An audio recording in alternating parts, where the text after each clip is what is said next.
Hola aprendientes, ¿cómo estáis? Un nuevo vídeo, esta vez de inducción, segunda parte de inducción y primera parte de recursión. Bueno, algunos me habéis pedido que hiciese un pequeño resumen del vídeo anterior, de la primera parte de inducción, que era difícil, era la primera vez que lo veíais. Bueno, pues voy a empezar haciendo un pequeño resumen, ¿de acuerdo? Conciso. Va a ser breve y creo que lo vais a entender bastante bien. Vamos allá con el resumen.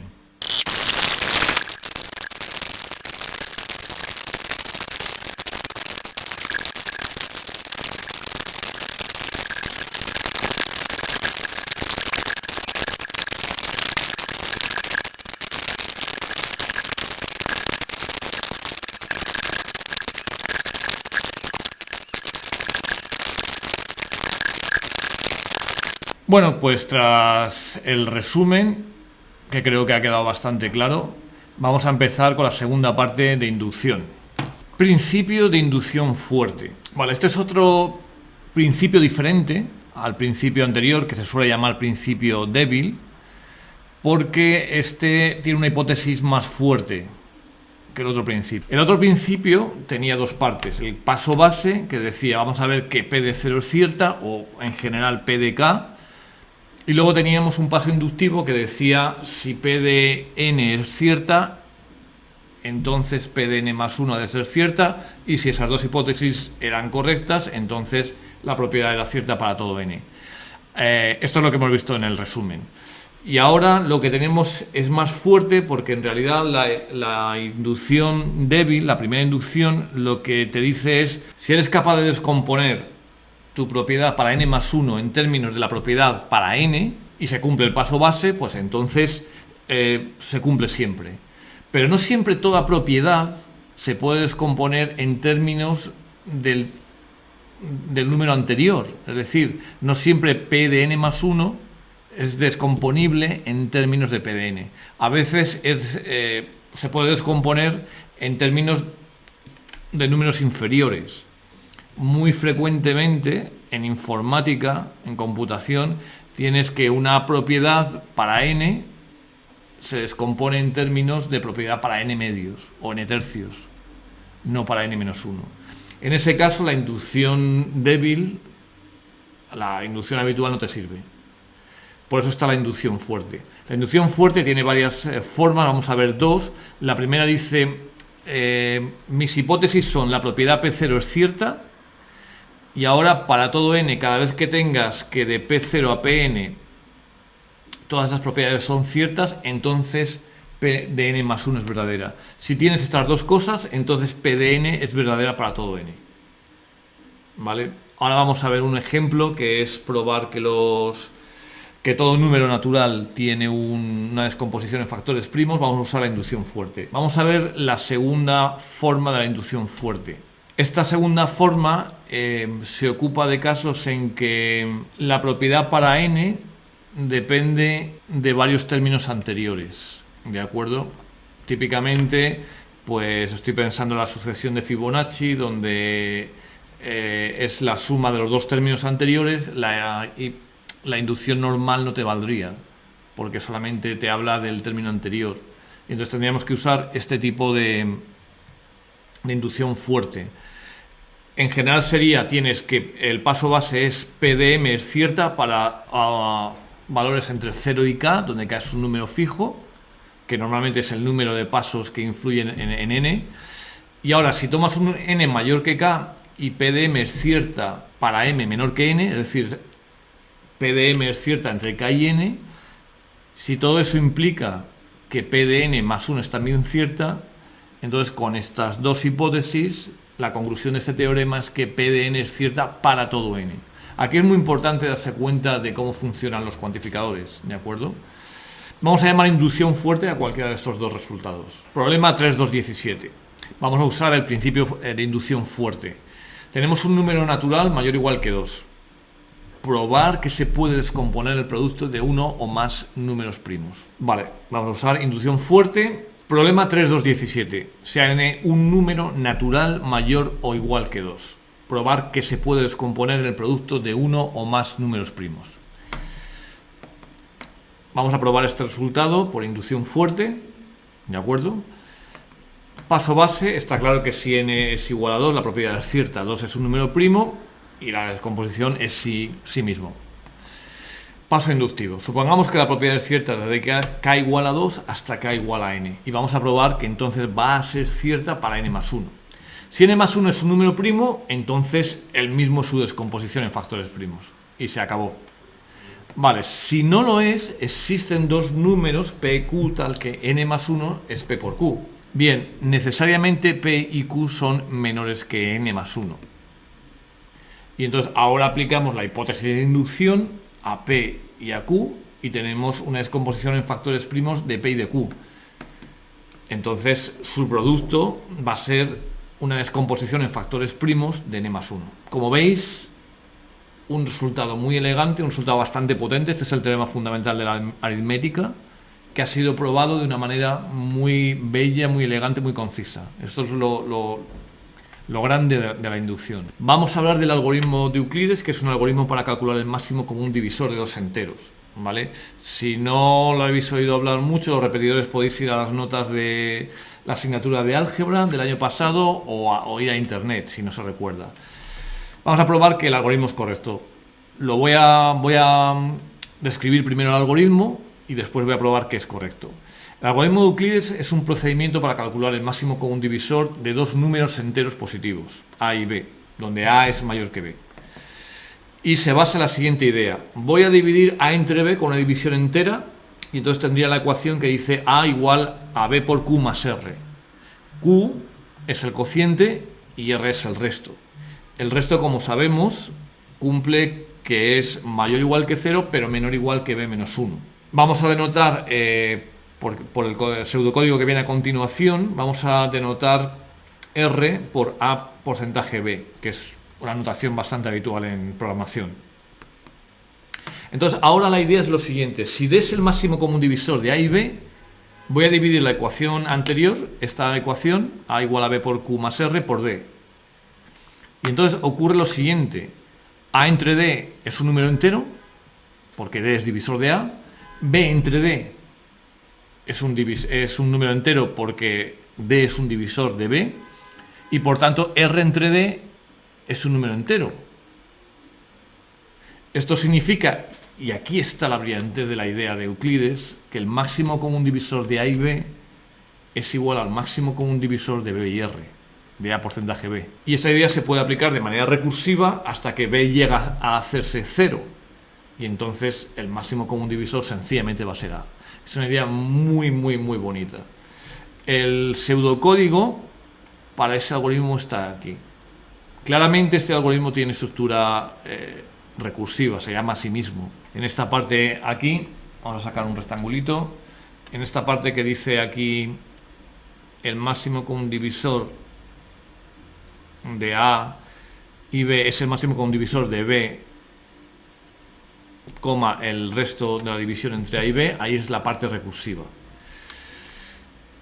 Bien, entonces este sería el pseudocódigo, que se entiende perfectamente y se ve claramente que se está llamando a sí mismo. Vamos a probar que este algoritmo, que no conozco un algoritmo más corto y elegante que el de Euclides, vamos a probar que es correcto por inducción fuerte. Vamos a hacer inducción sobre b, que es un número entero. Vale, paso base, si b es 0, entonces el máximo común divisor de a y b es a, y el algoritmo en la línea 1 devuelve correctamente el valor de a. Vale, fácil. Vamos a ir al apartado del paso inductivo. Supongamos que el algoritmo funciona para todos los valores menores o iguales que b menos 1, es decir, funciona desde 0 hasta b menos 1. Entonces, si b es distinto de 0, entra en la segunda línea y devuelve el algoritmo de Euclides aplicado a b y a porcentaje b, al resto. R es menor que b, de hecho como máximo es b menos 1, puedo aplicar la inducción y entonces el algoritmo de Euclides de b, r es correcto. Y entonces falta decir que me calcula correctamente el máximo común divisor de b y r, pero sabemos que este último máximo común divisor es igual al máximo común divisor de a y b, y por tanto el algoritmo es correcto. Pasamos a algo un poquito más difícil. Este problema, el 3.2.21, investiga la posibilidad de extender la inducción desde n, ¿de acuerdo? Hasta ahora solo hemos visto que la inducción funciona para n, para predicados de un solo argumento en los números naturales. Y este problema explora la posibilidad de que se pueda extender a dos o más argumentos, en realidad solamente a dos, pero una vez que ves este problema te das cuenta que se puede hacer a más. ¿Y cómo se podría hacer eso? ¿Se puede extender la inducción normal, que es sobre una variable, a dos variables? ¿Cómo se generalizaría estos resultados? Vamos a ver cómo. El principio de inducción se basa en el axioma del mínimo. Si consideramos dos variables, estamos en presencia de predicados del tipo P de nm, donde n y m son naturales. La pregunta es si todavía el axioma del mínimo se puede generalizar a dos variables. El principio de inducción se basa en el axioma del mínimo, ¿vale? Ahora estamos considerando dos variables, estamos en presencia de predicados del tipo P de nm, donde n y m son naturales. Hemos visto que la inducción en realidad depende del axioma del mínimo. Y entonces aquí dice, el axioma del mínimo sigue siendo cierto para pares n, m en los números naturales. Vamos a ver con un pequeño dibujo que eso es así. Vale, ¿qué es n por n? Pues sería esto. ¿De acuerdo? Sería así, así, así. Vale, entonces cualquier conjunto que yo coja, sé que va a estar acotado inferiormente por este punto que va a ser 0, 0. ¿De acuerdo? Entonces, siempre voy a poder hacer el mínimo.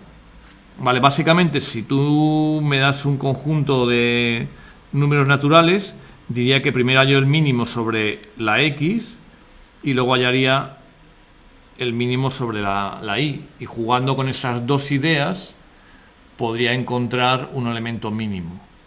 Entonces la inducción quedaría establecida de la siguiente manera. Paso base, vamos a probar que P de 0, 0 es cierta. Paso inductivo, si P de nm es cierta para nm, entonces lo es cierta para n más 1, m y para P de n, m más 1. Es decir, que ahora ha variado la cosa, tengo que pasar de un caso al siguiente, pero en ambas variables. ¿De acuerdo? En una variable era de n a n más 1 y aquí es de n, m a n más 1, m y a n, m más 1. Si se cumplen esas dos condiciones, entonces P de nm es cierta para todo nm. Eso sería la inducción con dos variables. Vamos a hacer un pequeño ejercicio. Tenemos un rectángulo de dimensiones n y m, de unidades enteras. Se quiere dividir en rectángulos de dimensiones 1 por 1 mediante cortes en las direcciones de los ejes. ¿Vale? Y probar que hace falta exactamente n por m menos 1 cortes. Vale, aquí cuando tenemos el rectángulo y hacemos un corte, ya hemos dejado dos subrectángulos y ahora los cortes irían dentro de cada subrectángulo, ¿vale? Sin pasarse al otro rectángulo. Vale, vamos a ver cómo se hace esto por inducción. Vamos a hacer inducción, pero empezando el caso base en 1, 1, porque 0, 0 no tiene sentido. ¿Vale? 1, 1 corresponde a que tenemos un rectángulo de tamaño 1 por 1 y el número de cortes es 0 en ese caso.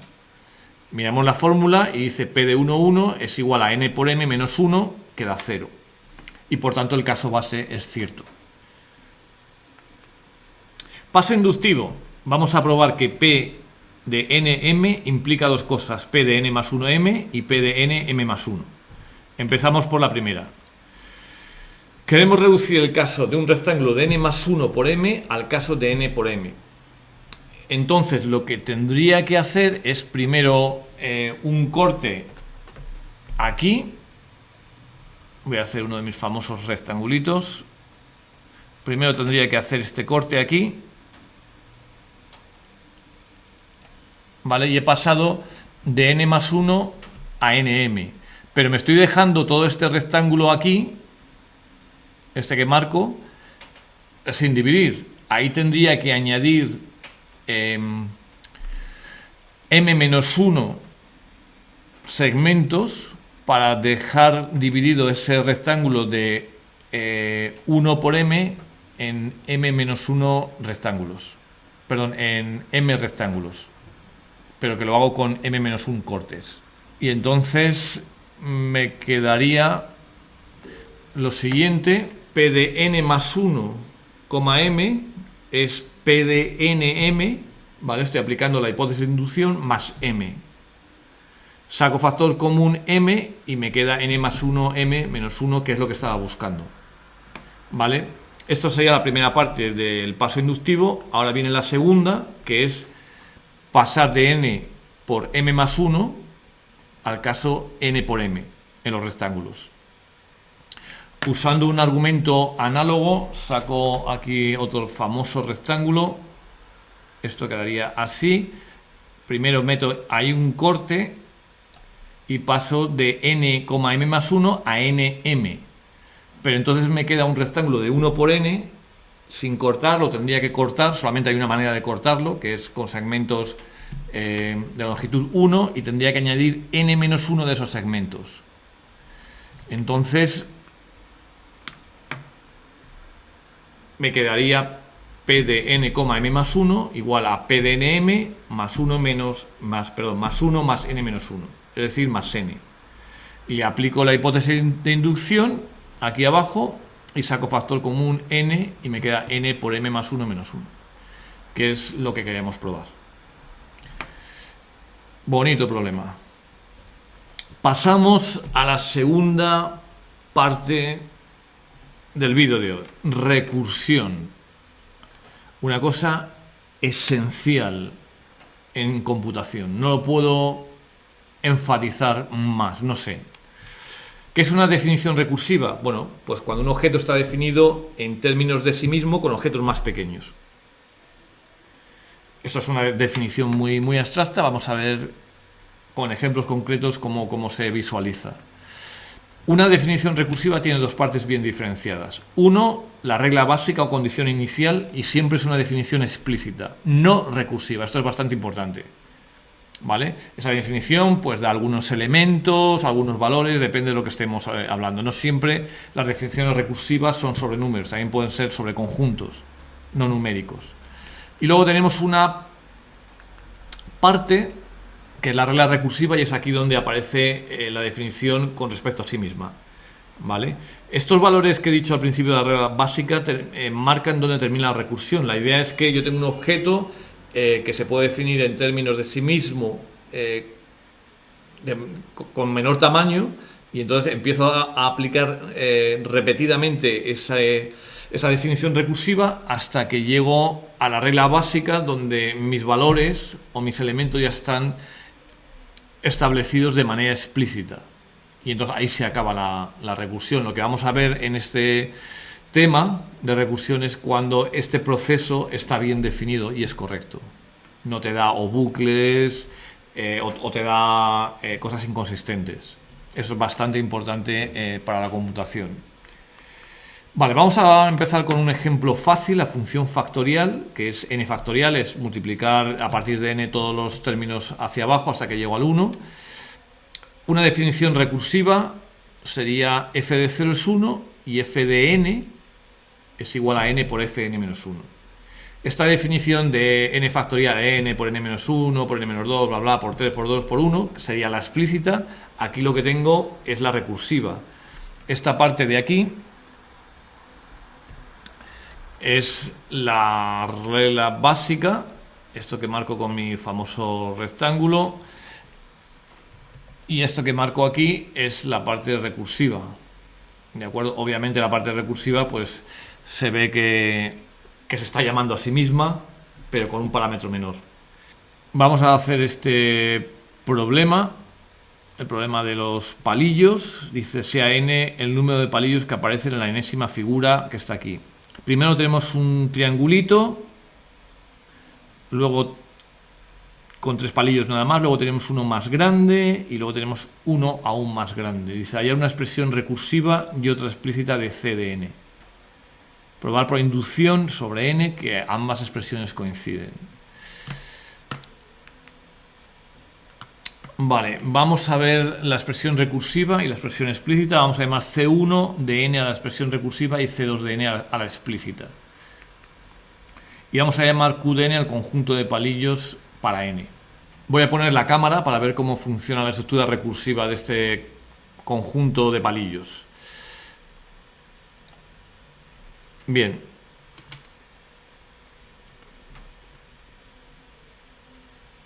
Entonces tenemos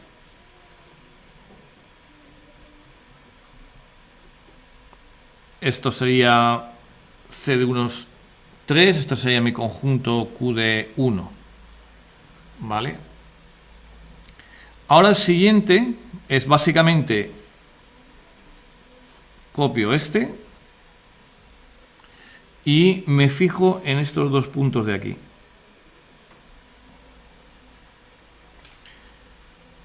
Entonces, en el siguiente paso hago esto. Digo, bueno, este punto de aquí le voy a poner un triángulo. No soy el mejor dibujante del mundo, no sé si os habéis dado cuenta. Y a este punto de aquí también le pongo un triángulo. Entonces, perdón, esto es un 1. Este de aquí sería, cojo el triángulo que tenía y ahora en cada punto aquí le añado otro triángulo aquí y otro triángulo aquí. Entonces, en realidad lo que tendría es C1 de 1, que correspondería a este triángulo aquí, más, ahora estoy añadiendo dos triángulos más.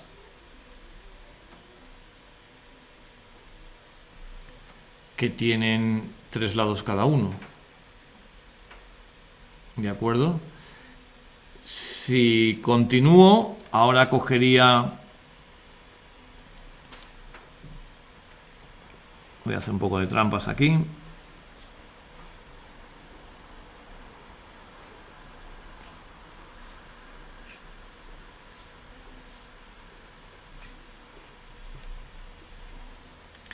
Cogería ahora de uno de los lados estos 3 puntos que marco aquí, gordos, los voy a marcar en azul para que se vean, y sobre ellos construyo mis 3 triángulos. Entonces tendría este triángulo, este triángulo, este triángulo. Y entonces aquí estaríamos hablando de que cojo el triángulo anterior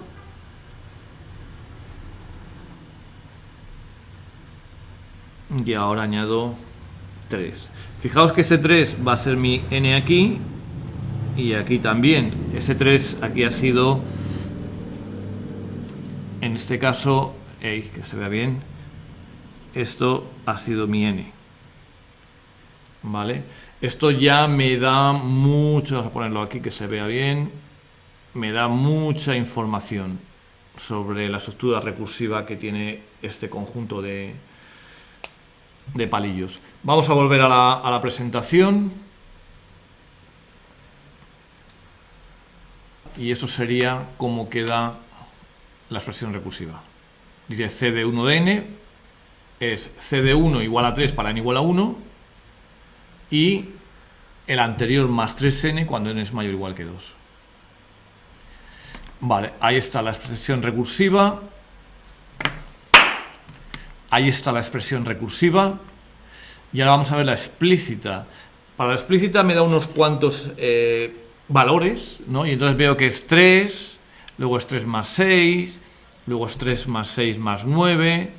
Y esta expresión en realidad es la suma de los n primeros números, pero todos ellos multiplicados por 3. En realidad estoy sumando los múltiplos de 3, ¿no? Y bueno, pues entonces ahora vamos a ver cómo vemos Entonces, haciendo uso de una fórmula que hemos visto anteriormente para la suma de los n primeros números naturales, diríamos que esto es n más 1 por n partido por 2, todo ello multiplicado por 3. Eso sería C2. Y ahora lo que tengo que hacer es probar que ambas son iguales. Y ahora lo que tengo que hacer es probar que ambas son iguales. Y lo vamos a hacer por inducción. Paso base coinciden en 1. C de 1,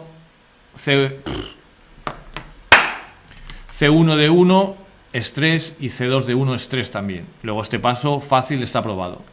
Paso inductivo. Vamos a suponer que C1 de n es igual a C2 de n para un cierto n.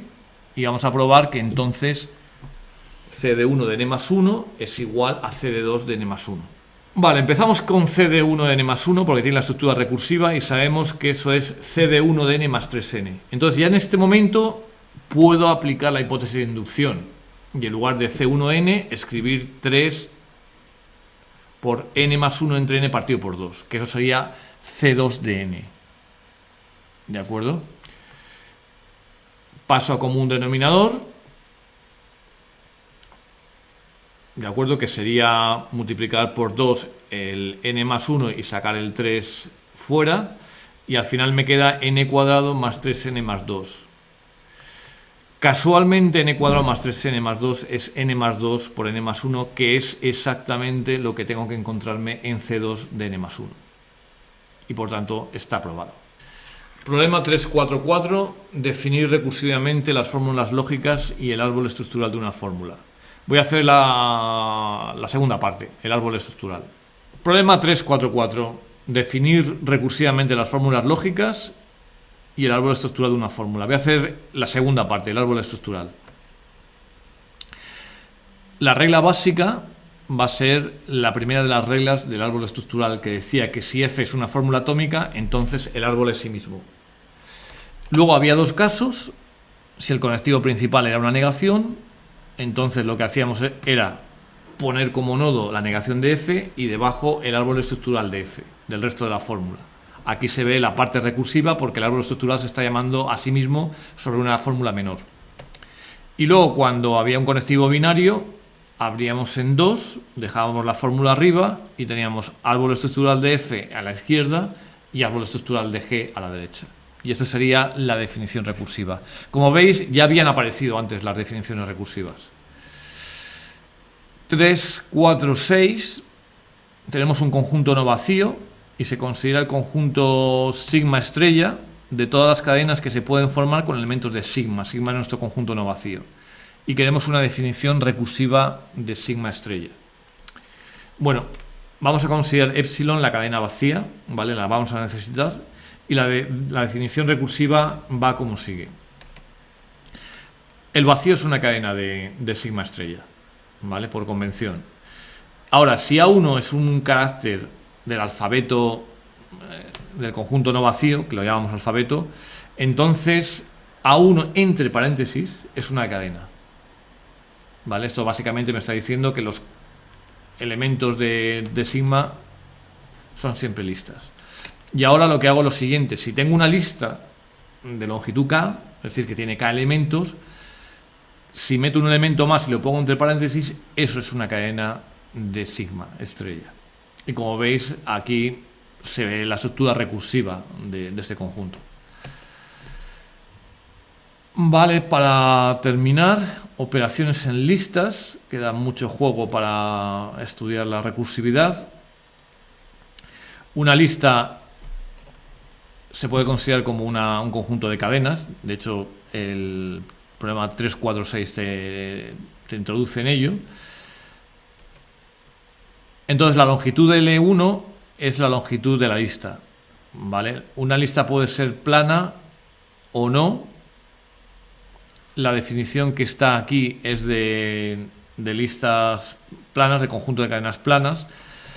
Una lista plana es una lista formada por elementos del alfabeto, ¿de acuerdo? No por listas, sino por elementos simples. Longitud long te da la longitud de una lista arbitraria, sea plana o no. Ahora vamos a poner ejemplos. Cap de L te devuelve el primer elemento de la lista, pero no te la devuelve como lista, sino como elemento, ¿vale? Esto hay que tener cuidado con ello. El resto de L es quitar el primer elemento y devolver la lista resultante. Concatenación de dos listas, se devuelve la primera lista, los elementos de la primera lista, perdón, seguidos de los elementos de la segunda lista en ese orden. Y podemos usarlo en notación de función con conc de L1, L2 o L1 doble barra L2. Y por último, lista de L1 te devuelve 1 si la lista L1 es plana y 0 en caso contrario. Aquí hay un elemento, perdón, aquí hay un ejercicio en que se considera una serie de listas y te piden cositas. Vamos a verlo para terminar. Me pide calcular la longitud de varias listas, cabecera, resto del resto, concatenaciones y ver qué pasa con la función lista. Tenemos estas listas. Las dos primeras son planas, es decir, los elementos, estas son listas sobre enteros y los elementos de la lista son sencillamente enteros. En cambio, L3 no es plana porque sí, algunos elementos son enteros, pero otros elementos son listas de enteros. Entonces están mezcladas ambas cosas, ¿no? Elementos y listas. La longitud de L1 es 4, eso está claro. La longitud de L2 es 5 y en L3 la longitud no es el número de enteros que hay, sino el número de elementos de la lista. Que el primer elemento es a su vez una lista, lo cuento como 1. Entonces, 876 es un elemento, cuenta 1, 1, 0 es un elemento, cuenta 1 también, y 3 y 2, dos elementos. Luego la longitud de L3 es 4. La cabeza de L2 es 0, su primer elemento. El resto de L1 es la lista 753. El resto del resto de L3 sería quitar los dos primeros elementos, que son las dos listas que aparecen ahí. Y me quedo con 3, 2, con la lista formada por 3, 2. La cabecera del resto de L3 es la lista 1, 0. ¿Vale? Que aquí está dada como elemento. ¿Vale? El resto de L3 quitaría la lista 876 y me quedaría la lista 1, 0 y los elementos 3, 2. Esto es muy sencillo, la concatenación de L1 y L2, poner una lista después de la otra. Si tengo que poner lista de listas, se pone, ¿vale? Como es en el caso de L1 y L3. Por último, la lista de cabecera de L3. Da 1, ¿por qué? Porque la cabecera de L3 es la lista 876 y cuando le aplico la función lista me va a devolver 1. En cambio, la cabecera de L1 es el elemento 0 y eso no es una lista y por tanto me va a dar 0. Y eso es todo, amigos. Seguimos aprendiendo.